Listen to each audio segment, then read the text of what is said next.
മോഹന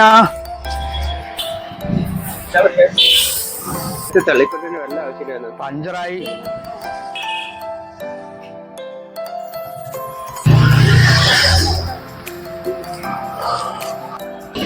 എവിടെ പോയി? പക്ഷേ ഞാനൊന്ന് ബാങ്ക് വരെ പോയതാ, അവിടെ വെച്ച് പഞ്ചറായി.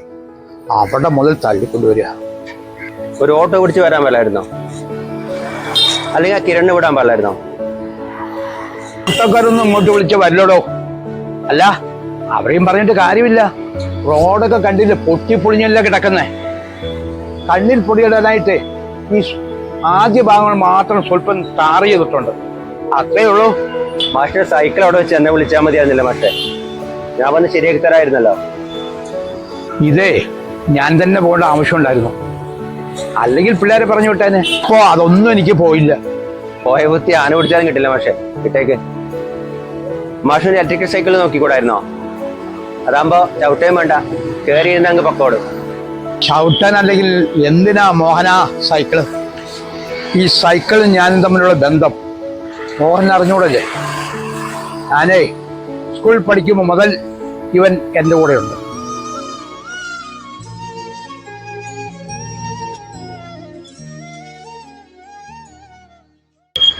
ഇത് വിട്ടൊരു പുതുമയ്ക്കും എനിക്ക് താല്പര്യമില്ല. ഇവനും ഒരു ജീവനുണ്ട്, എനിക്ക് മാത്രമേ അത് കാണാൻ കഴിയൂ. അതെനിക്കറിയാൻ പാടില്ലേ? ഞാൻ വെറുതെ മാഷെ ചൂടാക്കാൻ പറഞ്ഞല്ലോ മാഷെ. എങ്ങനെ പോകുന്നു നിന്റെ പണിയൊക്കെ? പണിയൊക്കെ വളരെ കുറവാണ് മാഷെ. പിന്നെ ചെറുതായിട്ട് പ്ലംബിങ് വരെയും ചെയ്യുന്നുണ്ട്, പഠിച്ചിട്ടൊന്നുമല്ല, അങ്ങ് ചെയ്യുന്നു. നമ്മളോടാ കളി. നന്നായി വരട്ടെ. ഞാനേ ഓർക്കാറുണ്ട് നീ അന്യനാട്ടിൽ നിന്നും ഇവിടെ വന്ന് പണി അന്വേഷിച്ച് നടന്നത്. ഒടുവിൽ പണിയെടുത്തു, സ്ഥലം വാങ്ങി, വീട് വെച്ചു, ഇവിടെ തന്നെ പെണ്ണും കെട്ടിയല്ലോ. അതൊക്കെ നിന്റെ കഠിനാധ്വാനത്തിന്റെ ഫലമാണ്. നിനക്ക് ജോലിയുള്ള ആരോഗ്യം ദൈവം തരട്ടെ. പക്ഷേ പഞ്ചറടിച്ചിട്ട് ഇപ്പൊ കൊണ്ടുപോകുന്നുണ്ടോ? അത് വൈകിട്ട് ഞാൻ വീട്ടിൽ കൊണ്ടുവന്നാൽ മതിയോ? എന്നാ നിന്റെ പണി നടക്കട്ടെ.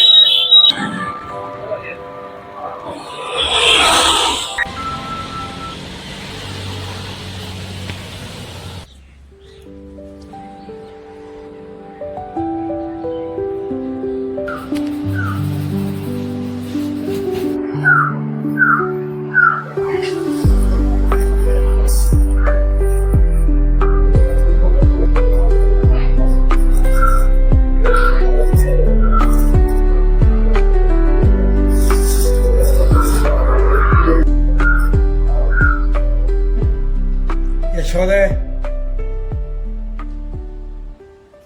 ഞാൻ പറഞ്ഞ കാര്യം എന്തായി? എന്ത് കാര്യം? പൈസയുടെ അത് നടപ്പില്ല. അത് അന്ന് ഞാൻ പറഞ്ഞതല്ലേ. കൂടെ കൂടെ ഇങ്ങനെ ചോദിച്ചേ ഇത് ഉടിപ്പിക്കരുത്. ഞാൻ പിന്നെ ആരെടുത്ത് ചോദിക്കാനാ? നീ ഇതിനു മുൻപേ പല പല ആവശ്യങ്ങൾക്കായി എന്നോട് മേടിച്ചിട്ടുള്ള കാശൊക്കെ നീ എന്ത് ചെയ്തു?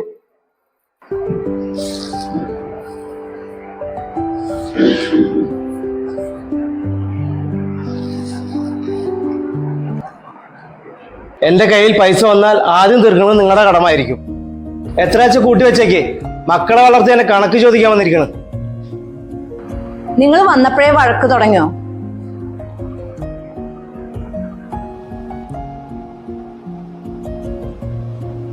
അവസാനമായിട്ട് ഈ മൊബൈൽ ഷോപ്പ് തുടങ്ങാൻ വേണ്ടിയിട്ട് എന്നോട് കാശ് വാങ്ങി പോയപ്പോ പറഞ്ഞിരുന്നു, ഇനി ബുദ്ധിമുട്ടിപ്പിക്കില്ല.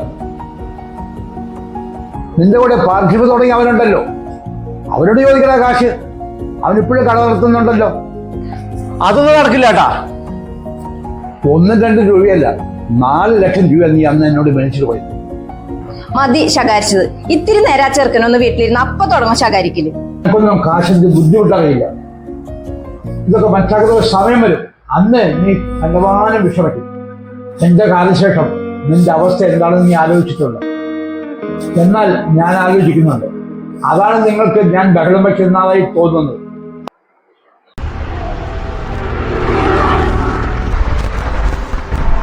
മാഷേ, സൈക്കിൾ വിട്ട് ബൈക്കിലായ യാത്ര?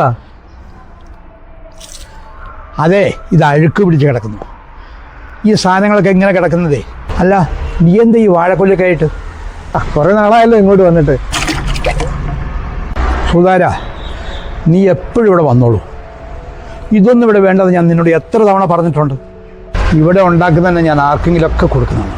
പിന്നെ പറമ്പ് വെറുതെ കിടക്കരുതെന്ന് വിചാരിച്ചിട്ടാണ് കൃഷി ചെയ്യുന്നത്. കൃഷി എന്ന് പറയുമ്പോഴേ അതിന് സംതൃപ്തി എന്ന് വേറെ തന്നെയാണ്. അല്ല മാഷേ, എല്ലാം നഷ്ടപ്പെട്ട് ഞങ്ങൾ ഇവിടെ വന്നപ്പോൾ വേറെ ആരും ഞങ്ങളെ സഹായിക്കാനുണ്ടായിരുന്നില്ല മാഷല്ലാതെ. അതൊന്നും എനിക്ക് മറക്കാൻ കഴിയില്ല മാഷേ. ആ ശരി, നീ കയറിയിരിക്കെ. സുധാര, ആ അതൊക്കെ പോട്ടെ. സുധീറിന് ജോലിക്കരിയൊക്കെ എങ്ങനെയുണ്ട്? ആ കുഴപ്പമില്ല മാഷേ, പക്ഷേ രാത്രിയിലാണ് അവന് ജോലി. വാഹനങ്ങളൊക്കെ കുറവായത് കാരണം ഒരു ബൈക്ക് കിട്ടിയത് നല്ലതായിരുന്നു.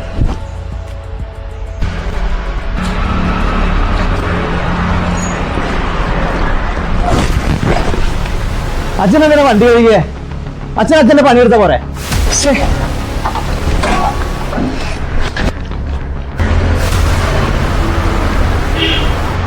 അതിത്തിരി വെള്ളമല്ലേ മോനെ? അച്ഛൻ്റെ കൂട്ടുകാരനായാൽ മതി. എൻ്റെ അച്ഛനാവാൻ നിൽക്കണ്ട. പാൻറ് മാറിയിട്ട് വരാം.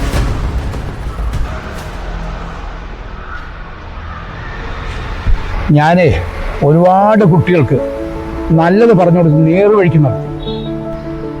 പക്ഷേ എൻ്റെ മോൻ അവനെ നേർവഴിക്ക് നടത്താൻ എനിക്ക് കഴിഞ്ഞില്ല. സുധാര, എന്നോട് ക്ഷമിക്കൂ.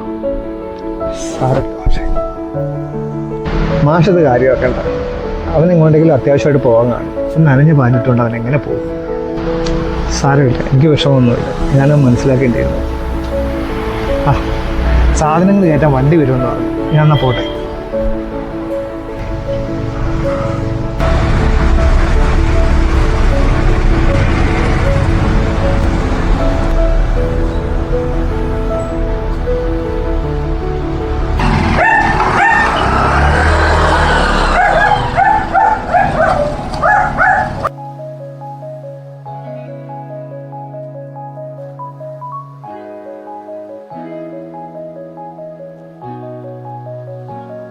എനിക്ക് എന്റെ ഷെയർ വേണം. നിങ്ങളുടെ അവതാരം ഒന്നല്ല ഞാൻ ചോദിക്കണം. പാരമ്പര്യ സ്വത്തിൽ എനിക്ക് എന്ത് അവകാശമുണ്ടോ അത് എനിക്ക് എന്റെ ഭാഗം തന്നേക്ക്. പിന്നെ എന്റെ ശല്യം ഉണ്ടാവില്ല. ഈ നരകത്തിൽ കിടന്ന് ജീവിതം കളയാൻ എനിക്ക് പറ്റില്ല. വെറുതെ തന്തയെ കോടതി കേട്ടിന്ന് നാട്ടുകാർ പറയാൻ പാടില്ലല്ലോ. പാരമ്പര്യ സ്വത്തോ? നിന്നോട് ആര് പറഞ്ഞാടാ പാരമ്പര്യ സ്വത്തുണ്ടെന്ന്? ഈ കാണുന്നെല്ലാം ഞാൻ അധ്വാനിച്ചുണ്ടാക്കിയതാ. എന്റെ ഭൂമി ആർക്ക് കൊടുക്കണം എന്നുള്ളത് എന്റെ ഇഷ്ടം. സുധാകരന് കൊടുത്തതിൽ എനിക്കൊരു സങ്കടവുമില്ല. മനുഷ്യ, സ്വന്തം മകൻ അനുഭവിക്കണമൊക്കെ നാട്ടുകാർക്ക് വിധിച്ചു കൊടുക്കല്ല. എന്തെങ്കിലും ചെയ്യുമായ 100 മുടക്കും പറയും. അച്ഛന്റെ സൽപ്പേര്, കുടുംബത്തിന്റെ പാരമ്പര്യം, ഒലക്കേടെ മൂട്. സുധാകരനെയും മകനെയും പറ്റി പറയാൻ 100 നാവാണല്ലോ. എന്നെ നിങ്ങൾക്ക് ആവശ്യമില്ല. നിങ്ങൾക്ക് എല്ലാവരും നാട്ടുകാരുണ്ട്.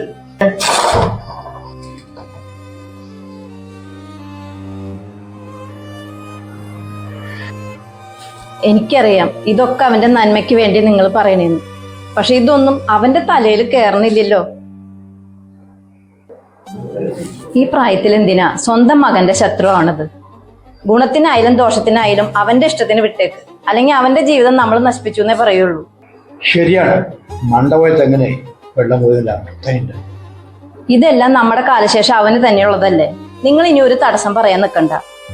അവന്റെ ഇഷ്ടം പോലെ എന്താന്ന് വെച്ചാൽ ചെയ്യട്ടെ. അവന്റെ വിധി പോലെ വരട്ടെ.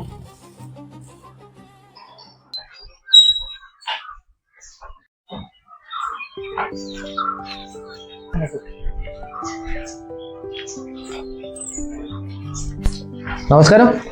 വരൂ. കിരണിന്റെ ഫാദർ അല്ലേ? ആ അതെ. കിരണേ 1-2 തവണ ഇവിടെ വന്നിട്ടുണ്ട്, കാര്യങ്ങളൊക്കെ പറഞ്ഞിട്ടുമുണ്ട്. എന്റെ പേര് സത്യവാൻ.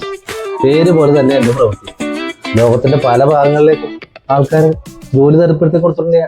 അവരൊക്കെ ഇന്ന് വലിയ നിലയിലാണ്. അത് പിന്നെ അത് ഉയർന്ന ശമ്പളവും ഉയർന്ന രീതിയിലുള്ള ജീവിതമാണ് ജീവിക്കുന്നത്. അല്ല, ഇത് നല്ലൊരു കമ്പനിയാണ്. കിരൺ ഭാഗ്യവാനാണ്. ഈ ജോലി കിട്ടിയാൽ കിരണിന്റെ ഭാവി ശോഭനമാകും. മാഷെ, ഇത് തട്ടിക്കളയരുത്. ആ ശരി, ഞങ്ങളെ ഒന്ന് ആലോചിക്കട്ടെ. താമസിക്കരുത്. ആദ്യം പണവും രേഖയും ആരും കൊണ്ടുപോയി അവർക്ക് ഈ ജോലി കിട്ടും.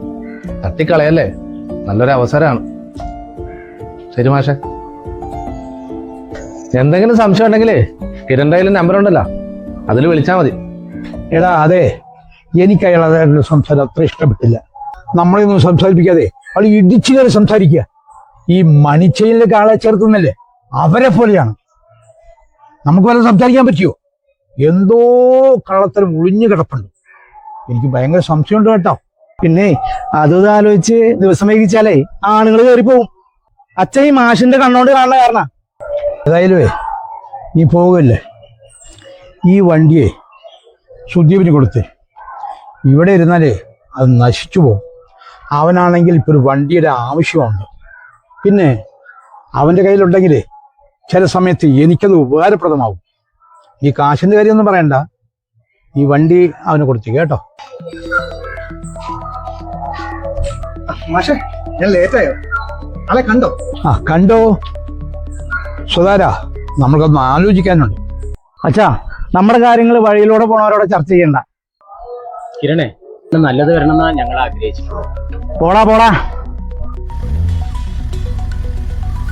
എന്തായാലും കിരണിനെ വിദേശത്തേക്ക് പറഞ്ഞേക്കണം. അതിനു വേണ്ട കാര്യങ്ങൾ മാഷ് ചെയ്തു കൊടുക്കണം. മാഷെ നിങ്ങൾ പോയിക്കോട്ടെ. ബസ് സ്റ്റാൻഡ് വരെ ഞാനും വരുന്നുണ്ടോ?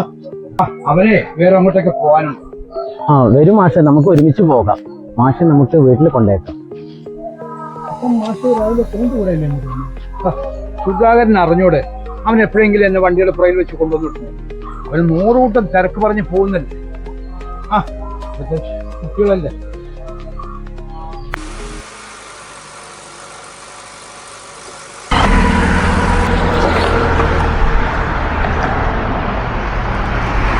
നീയും എന്റെ തന്തയും കൂടി എന്റെ അച്ഛനെ നന്നായി സോപ്പിടുന്നുണ്ടല്ലേ? അതെ, ഞാൻ എന്തായാലും ഈ വണ്ടി വാങ്ങണമെന്ന് വിചാരിച്ചിരിക്കുകയായിരുന്നു. കിരൺ വെറുതെ തന്ന തോന്നല് വേണ്ട. ഇപ്പോ ഒരു 10 പൈസ മുടക്കാണ്ട് ഈ വണ്ടി നിനക്ക് സ്വന്തമായില്ലേ? നീ കൊണ്ടുപോക്കടാ നാണില്ലാത്തവനെ. 2 ദിവസം സാവകാശം തരണം. കിരൺ പോയതിനു ശേഷം ഞാൻ വണ്ടി വീട്ടിൽ വന്ന് എടുത്തോളാം. നീ എന്തിനാ 2 ദിവസം? നീ പൈസ വന്നിട്ട് ഇപ്പൊ തന്നെ കൊണ്ടുപോക്കോ. വീട്ടിൽ കൊടുത്തിട്ട് കാശ് കൊണ്ടുപോവാ. പൈസക്ക് വേറെ ആരെയും എനിക്ക് ഡിപ്പെൻഡ് ചെയ്യേണ്ട ആവശ്യമില്ല. എന്നാ ശരി.